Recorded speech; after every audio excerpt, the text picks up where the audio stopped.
d'une certaine façon, si on leur disait, comme vous venez de le dire, que ça passe à la fois par quand même des institutions, une collectivisation, ou en tout cas une socialisation, une coopérativisation, pour reprendre votre expression, généralisée du pays, une sortie de l'euro et une sortie de l'Europe, peut-être qu'effectivement, ils n'en voudraient pas non plus.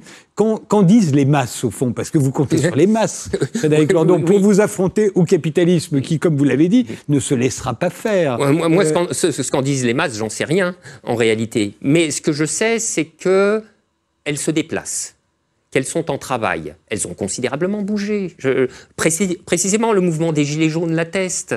C'est ça que j'ai trouvé absolument merveilleux et je dois vous le dire, émouvant dans ce mouvement qui a été, mais comme à chaque fois, renvoyé à la sauvagerie, à l'inhumanité. Vous savez, dès qu'un ordre, c'est une constante de l'histoire, dès qu'un ordre social est contesté dans ses fondements, les dominants n'ont pas d'autre empressement que de ramener les contestataires à l'inhumanité.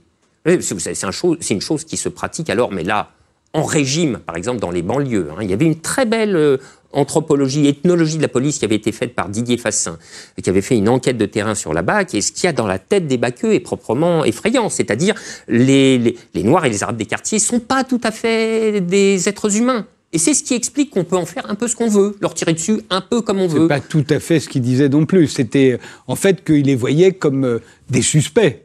Il y avait plus de chances que ces garçons-là, ces adolescents, souvent. Mais bien sûr. Non, mais ça c'était la strate superficielle du discours. Moi, j'ai gardé vraiment un souvenir très net là de ces propos que restituait Fassin et qui montraient ce qu'il y a vraiment dans la profondeur des esprits. Et je suis sûr qu'il était de cet ordre-là. Ce sont des merdes, ce sont des trucs de dévalorisation de leur humanité qui étaient extrêmement profonds. Donc, on renvoie en permanence les contestataires à quasiment leur animalité. Souvenez-vous de Macron et des foules haineuses. Et je veux dire, on a entendu ça sur tous les tons, chez tous les éditocrates. Enfin, le bloc était formé là.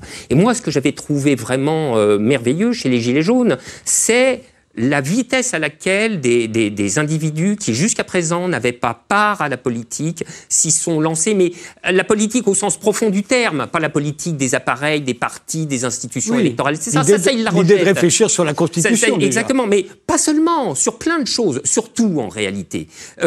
C'est très drôle d'ailleurs parce qu'ils se disent, nous on est apolitique, alors qu'en fait ils sont puissamment et profondément politiques, mais au sens supérieur de la politique. Et ils se sont déplacés, il y a des prises de conscience, il y a des mouvements intellectuels qui se font, qui sont extrêmement profonds, et le dentifrice, la pâte dentifrice ne rentrera pas dans le tube. Je veux dire, ces choses-là sont là, et elles vont continuer leur travail. Donc, le travail collectif des idées est lancé, ça va infuser, ça va se déplacer, et moi, alors pour la part que j'y prends, j'essaye d'inviter, à la conséquence. J'essaye de poser le problème dans sa netteté. Si vous vivez ces existences dévastées, si vous êtes confronté à la catastrophe climatique, renvoyez cette chose à sa cause réelle, première et dernière, qui est le capitalisme, et à partir de ce moment-là, tâchez d'enchaîner vos idées logiquement. Vous voulez échapper au désastre, il faudra sortir du capitalisme. Je ne vous dis pas que ça se fera en un trimestre, ce chemin, mais je n'ai pas mauvais espoir qu'il finisse par se faire. Et par la même occasion, sortir de l'Europe aussi. Mais ça viendra également. Et d'ailleurs, quitte à ce que, évidemment, mais vous voyez, on est en train d'envisager des processus d'une telle ampleur que ces questions-là sont presque, je ne voudrais pas dire secondes, mais ça rebat des cartes si profondément allez savoir, est-ce que, vous voyez, une Europe où la gilet jaunisation aurait essaimé, mais pourrait se reconstituer, mais évidemment sur des bases complètement autres. Mais il faut deux mots d'ordre, Frédéric Lordon, auxquels naturellement chacun adhère. Justice, égalité, quoique égalité, c'est égalité des chances, on dira. C'est ça, voilà. Égalité à la fin, pas forcément. Là, comme vous le dites, c'est communiste. Et c'est aussi l'idée que défend, à sa manière, Bernard Friot, en disant qu'il faudrait qu'il n'y ait plus beaucoup d'écart et qu'on décide, en fait, entre pairs, comment on augmente les salaires de chacun. On est proche de l'idéal communiste, au fond. aujourd'hui, on est aussi dans un monde ouvert. Et ce que vous imaginez pour la France, cette justice et cette égalité, pourquoi ne pas l'imaginer à la fois pour toute l'Europe, vous êtes en train de le faire, mais aussi pour le reste du monde? Non, mais pourquoi pas? Tant qu'on en est arrivé, on peut y aller. Hein. Moi, voilà. j'ai rien contre en principe.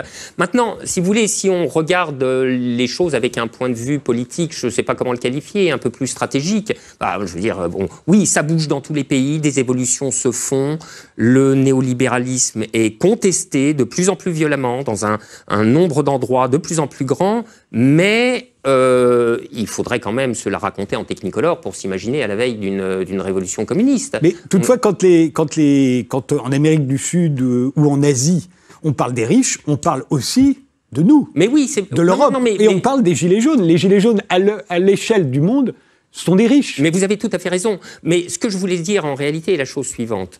La politique, ça se fait essentiellement dans des conjonctures nationales. Et les conjonctures nationales, c'est désynchronisé. L'idée qu'on va attendre le merveilleux alignement de planètes, où dans toutes les sociétés européennes, puis allons-y carrément, dans toutes les sociétés mondiales, les masses sont toutes bien coordonnées, prêtes à faire le pas pour sortir du capitalisme, ceci n'arrivera pas. Ceci n'arrivera pas.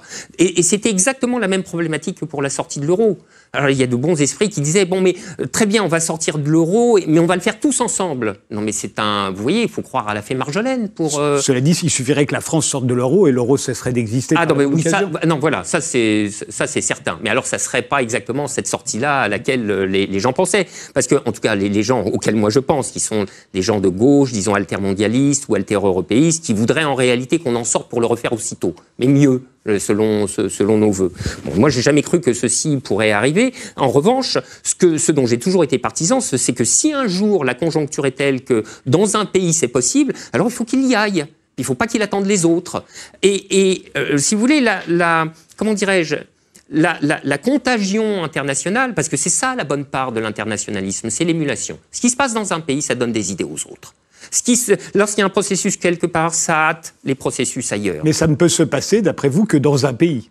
Moi, je pense que nécessairement, ça commencera dans un pays. Alors écoutez, allez savoir, si jamais il y a 2-3 pays coordonnés à peu près, etc., ça serait merveilleux. Mais si on met et la sortie de l'Union européenne et, un cran plus loin, la sortie du capitalisme sous condition d'une coordination préalable, alors on vivra jamais assez vieux pour le voir.